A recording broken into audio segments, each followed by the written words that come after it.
صبر کو سمجھو، صبر کیا ہے؟ کہ صبر کہتے ہیں حکم پر جمنا حالات کے مقابلے میں محض تکلیف پر صبر کر لینا. اس صبر کرنے سے کبھی مدد نہ آئے گی اور کبھی حالات درست نہیں ہوں گے. دیکھو میری بات یاد رکھنا، جو حالات گناہوں کی وجہ سے آتے ہیں وہ صبر کرنے سے ختم نہیں ہوتے. جو حالات گناہوں کی وجہ سے آئیں گے وہ صبر کرنے سے ختم نہیں ہوں گے. لوگ حالات کا مقابلہ صبر سے کر رہے ہیں، نہیں، صبر کرنے سے حالات کبھی درست نہ ہوں گے، کیونکہ حالات ہیں گناہوں کی وجہ سے. جو حالات گناہوں کی وجہ سے آئیں گے وہ صبر سے درست نہ ہوں گے، کہ یہ صبر تو جہنم تک لے جاوے گا. اللہ تعالی جہنمیوں سے فرمائیں گے اصبروا او لا تصبروا سواء علیکم انما تجزون ما کنتم تعملون، کہ تم صبر کرو یا نہ کرو برابر ہے تمہارے لیے، کیونکہ تمہیں جہنم میں تمہارے کیے کا بدلہ مل رہا ہے. اس لیے میرے دوستو عزیزو، صبر اور شکر کو سمجھنا چاہیے. پہلی بات تو یہ ہے کہ اللہ رب العزت نے قرآن میں صبر کو تقوی کے ساتھ بیان کیا ہے. جہاں بھی صبر ہے تقوی کے ساتھ ہے. انہ من یتق ویصبر وان تصبروا وتتقوا، جگہ جگہ دیکھو گے کہ صبر ہے تقوی کے ساتھ. ہم صبر کر رہے ہیں تقوی کے بغیر. ساری دنیا کے مسلمان جتنے بھی حالات اس وقت ساری دنیا میں ہیں وہ صبر کر رہے ہیں تقوی کے بغیر. اگر مسلمان صبر کر لے واقعی تقوی کے ساتھ تو اللہ تعالیٰ کی مدد فوراً آ جائے. اللہ تعالیٰ صبر و تقوی جمع کرنے والوں کے عمل کو کبھی ضائع نہیں کرتے. قرآن کی آیت کا ترجمہ ہے، یوسف علیہ السلام نے صبر تقوی دونوں کو جمع کیا ہے. اللہ تعالیٰ نے ان کے صبر و تقوی پر ہر تنگی سے ان کو نکالا. بھائیوں کو تو محتاج کر دیا اور زلیخا کو ماتحت اور پابند کر دیا، صرف اس پر کہ صبر و تقوی اختیار کر لیا. اسے یاد رکھنا کہ تقوی اللہ سے ہی ڈرنے کو کہتے ہیں. جو شخص کسی گناہ کے کرنے میں مخلوق سے ڈرتا ہو اس میں تقوی نہیں ہے، اس میں تقوی نہیں ہے. جو شخص کسی گناہ کے کرنے میں مخلوق سے ڈرتا ہو اس میں تقوی نہیں ہے. تقوی صرف اللہ سے ہی ڈرنے کو کہتے ہیں.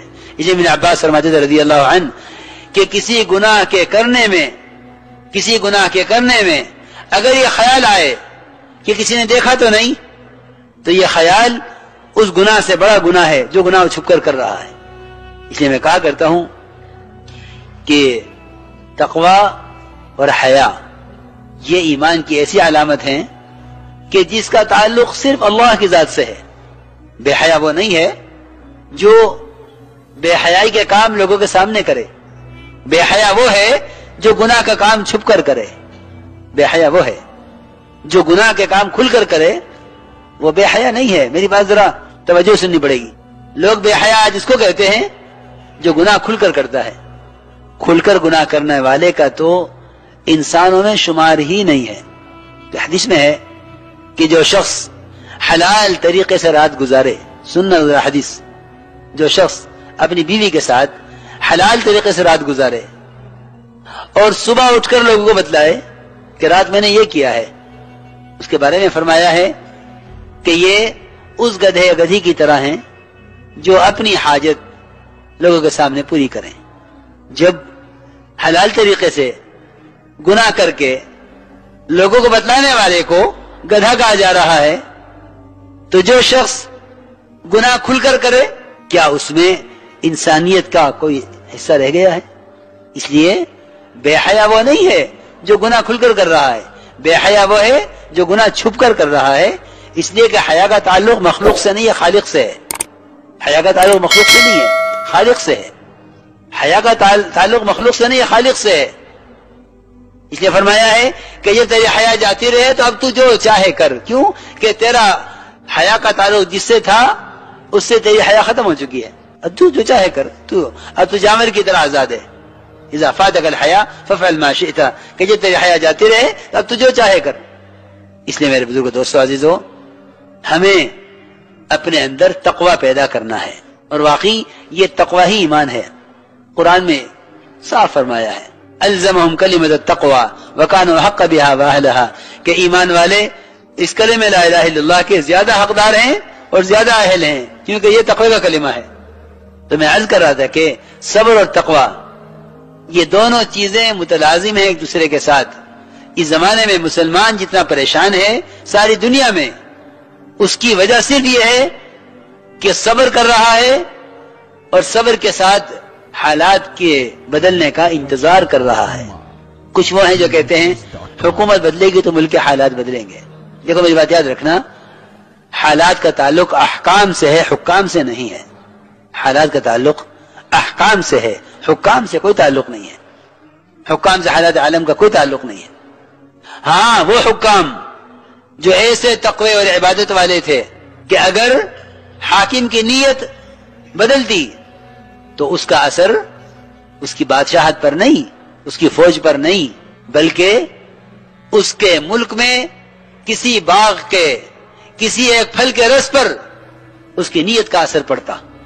اور ایسے ایمان والے تھے مالی کہ اس نے انار نچوڑتے ہی کہہ دیا کہ ایسا معلوم ہوتا ہے کہ حاکم کی نیت بدل گئی ہے۔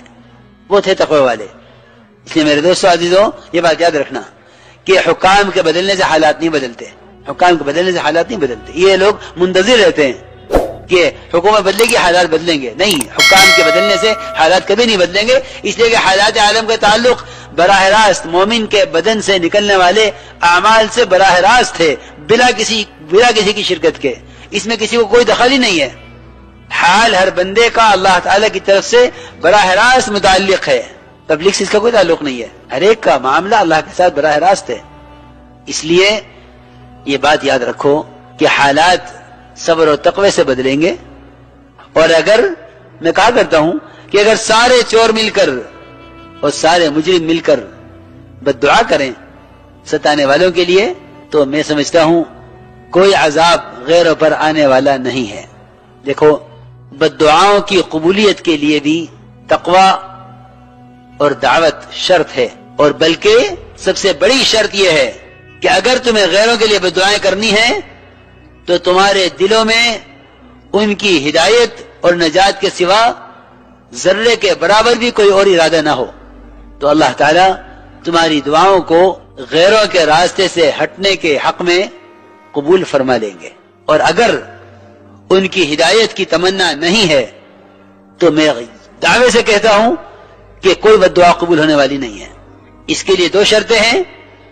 پہلی شرط یہ ہے کہ پوری طرح غیروں کے طریقوں سے اپنے آپ کو 100% الگ کر لیا جائے اور اپنے دل سے ہر سبب اور شکل اور غیروں کے اسباب اور ان کے مادی نقشوں کا یقین اور ان کی چاہت دلوں سے بالکل نکال دی جائے اور دل میں کچھ نہ ہو سوائے غیروں کی ہدایت کے۔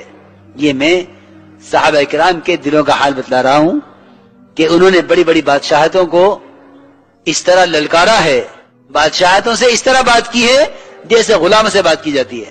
بادشاہ اپنے سرداروں سے کہہ رہے ہیں کہ یہ فقیر یہ میرے ملک کے نیچے سے زمین چھین کر لے گیا ہے۔ بادشاہ سلامت، آپ پاگل تو نہیں ہو گئے؟ آپ کیا بات کر رہے ہیں؟ آپ اسے ڈر رہے ہیں؟ قیصر کسریٰ کی بادشاہتوں میں جا کر اس طرح صحابہ نے بات کی ہے جیسے کسی غلام سے کی جاتی ہے۔ میرے دوستو عزیزو، یقین کرنا بہت آسان ہے، لیکن یہ بات وہ کہہ سکتا ہے جس کے دل میں ان کی ہدایت کے سوا اور کوئی تمنا نہیں ہے۔ جو غیروں کے اسباب کی دلوں میں تمنا رکھیں وہ کبھی بھی ان کے پنجوں سے اور ان کے ظلم اور زیادتی سے کبھی پناہ نہیں پا سکتے۔ سچی بات ہے۔ اس لیے کہ حضرت سماتے تھے کہ ہمارا حال یہ ہے کہ جس شاخ پر بیٹھے ہیں اسی کو کاٹ رہے ہیں۔ ان کی سی تجارتیں چاہیے، ان کے سے معاملات چاہیے، ان کی سی شکلیں، ان کی سی شادیاں چاہیے، ان کے سے لباس اور ان کے سے کاروبار چاہیے، سب کچھ ان کا چاہیے، اور پھر ان کی ہدایت بھی چاہیے اور ان کی ہلاکت بھی چاہیے۔ میرے دوستو عزیزو، ان ضدوں کا اجتماع کرنا یہ فضول کام ہے۔ یہ اجتماع ضدان کبھی کسی نتیجے پر پہنچانے والا نہیں ہے۔ صحابہ کرام کے غالب آنے کی صرف شرط ہی یہی تھی کہ وہ غیروں سے کچھ نہیں چاہتے تھے سوائے ان کی ہدایت کے، اور ان کے طریقوں سے اپنے آپ کو اتنا دور کیا ہوا تھا کہ آپ ہمارے صحابہ سے کہ تم غیروں کے طریقوں سے اتنے دور ہو کر رہو کہ وہ لا تتراءى ناراهما آگ دور سے نظر آتی ہے. آپ نے مثال دے کر فرمایا کہ تم اتنے دور رہو ان کے طریقوں سے ان کی آگ بھی تمہیں نظر نہ آوے. اتنے دور رہو غیروں کے طریقوں سے. کیونکہ یاد رکھنا امت کی کامیابی اور غلبے کا جو واحد سبب ہے وہ صرف اور صرف سنتوں کا اہتمام ہے. صرف سنتوں کا اہتمام ہے. اور اس مسلمان کے غیروں سے امتیاز کا کوئی سبب ہی نہیں ہے سوائے اتباع سنت کے. مسلمان کا امتیاز ہی اتباع سنت ہے. اس کے علاوہ مسلمان کے امتیاز کی کوئی شکل ہی نہیں ہے.